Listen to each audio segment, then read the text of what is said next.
샬롬, 평안하십니까? 오늘 에스더 네 번째로 마지막 시간입니다. 하나님은 악을 미워하고 선을 축복하십니다. 그리고 하나님은 반드시 심은 대로 거두게 하시는 하나님이십니다. 맞습니까? 우리는 이 말씀을 당연히 믿고 의심하지 않습니다. 그런데 실제 삶을 살아보시면은 답답할 정도로 현실이 그렇지 않은 경우를 우리가 많이 만나게 됩니다. 예를 들면 하나님이 살아계시다면 정말 인간의 길을 거부한 잔혹한 자들이 있잖아요. 그런 사람들을 속히 심판하셔서 더 이상 선량한 사람들의 피해가 없게 하셔야 하는데 하나님께서는 답답할 정도로 침묵하십니다. 그래서 때로는 하나님이 살아계시는지에 대해서나 혹은 하나님의 약속에 대해서 의심을 하거나 회의가 드는 사람이 생기게 되는데 에스더서에서도 이런 모양이 나오죠. 왕의 암살 음모를 막은 모르드게는 왕으로부터 아무런 상이나 대접을 받지 못했고 내심 왕의 자리를 탐내고 있는 악한 하만은 도리어 왕의 신임을 받고 총리가 되지 않았습니까? 그리고 유대인을 멸절하려는 하만의 악한 음모가 승인을 받을 때 악을 미워하신다는 하나님의 약속은 도무지 의미가 없어 보이고 도리어 하나님은 자기 백성의 존재를 잃어버리신 것처럼 침묵하고 계시잖아요. 이런 경험은 에스더 시대에만 겪는 일은 아닙니다. 하박국 선지의 시대에서도 마찬가지였습니다. 그래서 하박국 1장의 고백이 1장 2절과 3절 말씀입니다. 여호와여, 내가 부르짖어도 주께서 듣지 아니하시니 어느 때까지리까?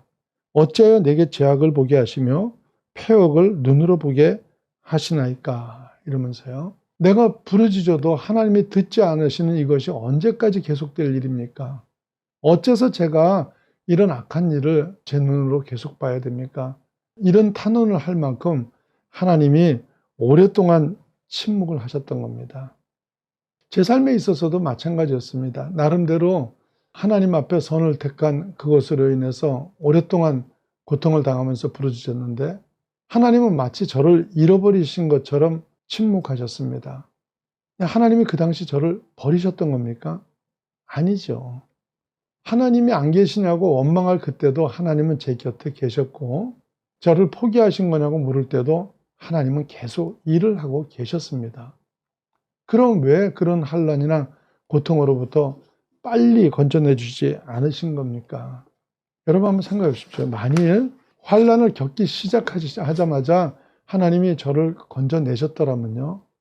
제가 과연 하나님을 그렇게 간절하게 찾으면서 하나님과 깊은 관계를 맺을 수 있었을까요? 또 그런 침묵의 시간이 없었더라면 제가 과연 내려놓음에 대한 훈련을 받을 수 있었을까요? 하나님의 관심은요, 악에 있으신 것이 아닙니다. 하나님은 악보다도 우리를 빚으시고 우리의 그릇을 만드는 일에 더 관심이 있으시기 때문에 때로는 악이 행하는 악한 힘이나 꾀까지도 우리를 위해서 놔두실 때가 있습니다. 예를 들면요, 북이스라엘을 위해서 아수르의 번성과 악을 그냥 두셨습니다. 남유다를 위해서는 바벨론의 번영을 허락하셨습니다. 그때 우리의 눈에는 하나님이 침묵하신 것으로 보이게 되는데 하나님은 침묵하신 것이 아니라 이스라엘을 만드시고 또 빚으시기 위해서 사실은 피눈물을 흘리시면서 그 악행을 보고 계셨던 겁니다. 그런데 그런 악들의 세력이 영원히 가던가요? 그렇지 않습니다. 하나님이 그냥 두실 때는 그 권세가 하늘을 찌를 듯이 높이 올라가다가도 하나님 보시기에 이제 때가 됐다 싶으면 그런 악은 흔적도 없이 사라지게 됩니다. 인류의 역사 자체가 이런 하나님의 섭리의 반복이었고 개인의 삶도 역시 마찬가지였습니다. 오늘 본문의 하만을 보십시오. 이스라엘 민족은 물론이고 영적인 이스라엘인 우리에게까지 하나님의 섭리를 가르치시기 위해서 얼마 동안 하만의 악을 내버려 두셨던 하나님께서는 이제 때가 되자 하만을 심판하시기 시작합니다. 자, 에스더가 왕과 하만을 초대한 두 번째 잔치 중에 에스더의 부탁이 도대체 뭔지 궁금했던 왕이 또 물어봅니다. 에스더서 7장 2절 말씀입니다. 왕이 이 둘째 날 잔치에 술을 마실 때 다시 에스더에게 물어 이르되 왕후 에스더여, 그대의 소청이 무엇이냐? 곧 허락하겠노라. 그대의 요구가 무엇이냐? 곧 나라의 절반이라 할지라도 시행하겠노라. 다시 얘기하니까 드디어 에스더가 입을 엽니다. 7장 3절 말씀입니다. 왕후 에스더가 대답하여 이르되 왕후여, 내가 만일 왕의 목전에서 은혜를 입었으며 왕이 좋게 여기시면 내 소청대로 내 생명을 내게 주시고 내 요구대로 내 민족을 내게 주소서. 에스더가 제일 먼저 구하는 게 뭡니까? 내 생명을 내게 주시고 이랬어요. 나를 살려주십시오 이러는 거예요. 왕에게 이 말이 얼마나 이상하게 들렸겠습니까? 또 동시에 누가 감히 내 왕비를 죽이려 그러냐면서 분노했겠죠. 왕비를 얼마나 사랑하느냐 아니냐의 문제가 아닙니다. 사랑을 하든 안 하든 자신의 왕비를 죽이려는 자가 있다는 건 바로 왕을 멸시하는 것이기 때문에 아하수에로 왕의 입장에서는 노를 바라고도 남을 만한 일인 것입니다. 이렇게 서두를 던진 에스더는 이제 내 민족을 살려달라고 합니다. 아마 이때 내 민족이 누구냐고 물었을 것이고 에스더는 자기가 유대인인 것을 비로소 밝혔을 겁니다. 그러니까 이런 식으로 에스더가 자신의 소청을 말하는 방법이 대단히 지혜로운 것이요. 본래 목적은 이제 에스더는 민족의 목숨을 구하는 일임에도 불구하고 먼저 구한 것이 뭐예요? 자신의 생명이죠. 그런데 생각해 보시면요. 아하수에로 왕의 입장에서 유대 민족이 중요하겠습니까? 왕비가 중요하겠습니까? 당시 페르시아 제국 안에 유대인의 수가 한 1300만 명 있었다고 하는데요. 아하수에로 왕의 입장에서는 1300명 유대인보다 자신의 왕비 한 사람의 문제가 훨씬 더 중요했을 겁니다. 그래서 에스더는 유대 민족의 죽음을 자신의 죽음과 연결시켜 놓은 뒤에 7장 4절에 나와 내 민족이 팔려서 죽임과 도륙함과 진멸함을 당하게 되었나이다. 만일 우리가 노비로 팔렸더라면 내가 잠잠하였으리이다. 그래도 대적이 왕의 손해를 보충하지 못하였으리이다 하니. 자, 이 7장 4절 한 절 말씀 안에는 짧은 글이지만요. 에스더는 아하수에로 왕의 마음을 움직일 수 있는 많은 얘기들을 하고 있습니다. 자, 먼저 나와 내 민족이 계속해서 자기와 유대 민족을 연결시키죠. 팔려서라고 했는데 어디에 팔린 걸 말하겠습니까? 왕이 1만 달란트를 받고 하만한테 팔렸다는 소문이 이게 돌게 되겠죠. 그걸 말하는 거죠. 만일 시중에서 이런 말이 돌고 있다는 걸 알게 되면 아하수에로 왕이 좋아하겠습니까? 그 다음에 죽임과 도륙과 진멸을 당하게 되었다고 했는데 이 말은 왕의 위임을 받아서 하만이 작성한 조서의 내용을 그대로 말한 것입니다. 그런데 에스더가 그 7장 4절 중간에 보시면요. 만일 우리가 노비로 팔렸더라면 내가 잠잠하였으리다 이런 말이 있잖아요. 이 말로 봐서는요. 하만이 왕한테 보고할 때는 유대인을 노비로 팔아서 돈을 만들자는 이런 뜻으로 생각하게 한 거예요. 내가 그렇게 해서 돈을 만들어 가지고 왕한테 드리겠습니다. 이런 식으로 생각하게 만들고는요. 정작 조서에서는 진멸하라는 명령을 내린 걸로 봅니다. 그래서 에스더는 지금요. 왕이 알고 있는 것과 실제 하만이 내린 명령이 다르다는 것을 확인시키기 위해서요. 왕이 생각하고 계신 대로 유대 민족이 노비로 팔리는 정도라면 자기가 아무 말도 안 했을 것이라고 얘기를 하는 거예요. 그리고 설사 그렇게 노비로 판다고 하더라도 그 대적이 왕이 입게 될 손해를 보충하지는 못했을 거라고 지적을 합니다. 자, 에스더의 말을 듣고 있던 왕이요. 7장 5절에 아하수에로 왕이 왕후 에스더에게 말하여 이르되 감히 이런 일을 심중에 품은 자가 누구며 그가 어디 있느냐 하니, 누가 감히 그런 짓을 하냐며 화를 냅니다. 이게 하만인지를 몰라서 물은 걸까요? 아니죠. 확인을 위한 질문인데요. 그때 에스더가 결정타를 날립니다. 6절에 에스더가 이르되 대적과 원수는 이 악한 하만이이다 하니. 자, 이날 아침에요. 모르드게를 말에 태워서 높이면서 다닐 때 뭔가 이상하게 돌아가고 있다면서 마음 졸이고 있던 하만은 이 순간에 완전히 무너져 버렸겠죠. 하만은 변명할 힘마저도 잃고 쩔쩔매고 있었을 겁니다. 너무 화가 난 왕은 잠시 뜰로 나가버립니다. 에스더서 7장 7절 말씀입니다. 왕이 노하여 일어나서 잔치 자리를 떠나 왕궁 후원으로 들어가니라. 하만이 일어서서 왕후 에스더에게 생명을 구하니 이는 왕이 자기에게 벌을 내리기로 결심한 줄 알미더라. 이래가지고 이제 하만은 에스더에게 목숨을 구하는 처지가 됐습니다. 그리고 7장 8절이에요.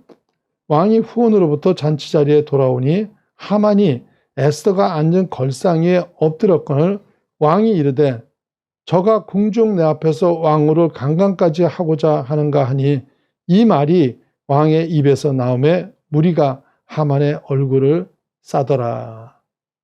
저가 내 앞에서 왕후를 강간까지 하고자 하느냐 하면서 심한 말을 했는데요. 저는 사실 하만이 그럴 형편은 아니죠. 그런데도 아하스웨로 왕이 그렇게 말을 한 이유는요. 페르시아 왕가의 법으로는 왕을 제외한 어떤 남자도 왕후 곁 7m 이내로 접근해서는 안 되기 때문입니다. 그런데 왕의 입에서 그런 말이 떨어지니까 곁에 있던 무리가 하만의 얼굴을 쌌다고 했죠. 그런데 얼굴을 싸매는 건 그 당시 사형수에게 하던 간습입니다. 그러니까 이 모든 상황을 지켜본 사람은 이제 하만은 죽은 목숨이란 걸 직감한 거예요. 그러고 나니까요. 7장 9절입니다. 왕을 모신 내시 중에 하르보나가 왕에게 아뢰되 왕을 위하여 충성된 말로 고발한 모르드게를 달고자 하여 하만이 높이가 50규빗 되는 나무를 준비하였는데 이제 그 나무가 하만의 집에 섰나이다. 왕이 이르되 하만을 그 나무에 달라 하매. 자, 왕을 위하여 충성된 말로 고발한 모르드게를 달고자 하여 하만이 50규빗 되는 나무를 준비했다는 거예요. 그러니까 그 나무에 하만을 답시다 이런 얘기죠.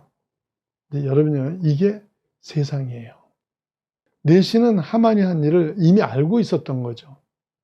그런데도 하만이 힘이 있을 때는 아무 말도 안 하고 있다가 그가 끝났다고 생각하니까 이제는 하만에게 결정적인 말을 왕에게 하는 겁니다. 이로써 하만에 대한 왕의 신뢰는 완전히 끝이 난 것입니다. 7장 10절 말씀입니다. 모르드게를 매달려고 한 나무에 하만을 다니 왕의 노가 그치니라. 그래서 하만은 모르드게를 죽이기 위해서 준비한 그 나무에 달려서 죽습니다.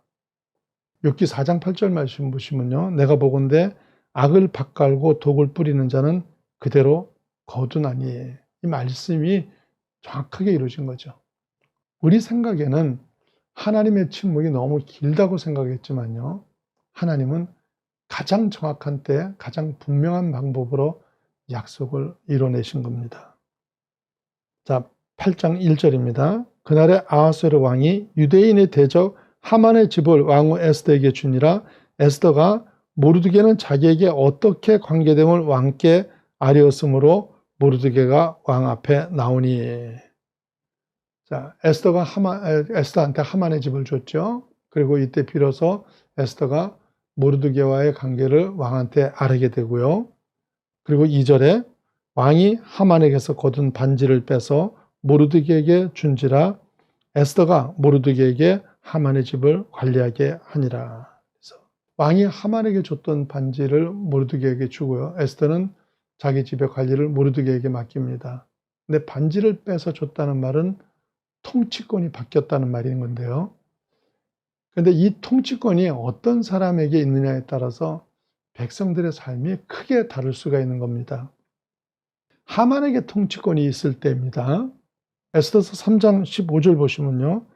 역절이 왕의 명령을 받들어 급히 나가며 그 조서가 도산수성에도 반포되니 왕은 하만과 함께 앉아 마시되 수산성은 어지럽도다 했어요.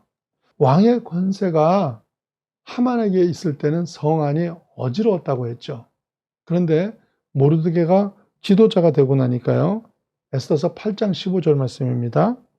모르드게가 푸르고 흰 조복을 입고 큰 금관을 쓰고 자색 가는 겉옷을 입고 왕 앞에 나오니 수산성이 즐거이 부르며 기뻐하고 해주고요. 권세가 모르드게에게 있게 되니까 성안이 즐거워하고 기뻐합니다. 자신의 생각과 욕심을 쫓아서 사람을 인도하는 사람은 그 주변을 어지럽히게 됩니다. 그런데 하나님을 쫓아 인도하는 사람은 백성을 즐겁게 하고 기쁘게 해주는 겁니다. 그리고는 8장 17절 말씀입니다. 왕이 어명이 이르는 각 지방 각읍에서 유대인들이 즐기고 기뻐하여 잔치를 베풀고 그날을 명절로 삼으니 본토 백성이 유다인을 두려워하여 유다인이 되는 자가 많더라. 그래서 놀랍게도요, 유대인 아닌 사람들이 자청해서 유대인 되는 일이 생겨나더라는 거예요. 하지만 이렇게 기뻐하는 중에도 유대인을 진멸하도록 내린 조소 문제가 아직 남아있죠. 그래서 에스더가 왕을 찾아가서 하만이 내린 조서를 철회해 줄 것을 부탁하지만요. 시작할 때도 말씀을 드렸지만 페르시아 법은요. 왕의 명의로 일단 내려진 조서는 철회할 수가 없었습니다. 그래서 아수에르 왕이 말하기를요. 너희는 왕의 명의로 유대인에게 조서를 뜻대로 쓰고 왕의 반지로 인을 칠지어다. 왕의 이름을 쓰고 왕의 반지로 인친 조서는 누구든지 철회할 수 없음이라 하니라. 이래가지고 너희가 유대인을 위한 조서를 다시 써서 왕의 반지로 인을 치라고 하고요. 모르드게는 8장 11절입니다. 조서에서 왕이 여러 고을에 있는 유대인에게 허락하여 그들이 함께 모여 스스로 생명을 보호하여 각 지방의 백성 중 세력을 가지고 그들을 치려하는 자들과 그들의 처자를 죽이고 도륙하고 진멸하고 그 재산을 탈취하게 하되. 자, 생명을 지키기 위해서 유대인들이 함께 모여 있도록 하고요. 혹시나 그럼에도 불구하고 유대인을 치려는 사람이 있으면 그들을 진멸하고 재산을 탈취할 수 있도록 조서를 내립니다. 자, 이 정도가 되면은 누가 유대인을 해칠까 싶은데요. 그런데도 처음에 조서만 그 조서의 내용대로 유대인을 해치려다가 죽임을 당한 자들이 상당히 있었습니다. 9장 16절에 보시면은 왕이 각 지방에 있는 다른 유대인들이 모여 스스로 생명을 보호하여 대적들에게서 벗어나며 자신들을 미워하는 자 7만 5천 명을 도륙하되 그들의 재산에는 손을 대지 아니하였더라. 그래서요.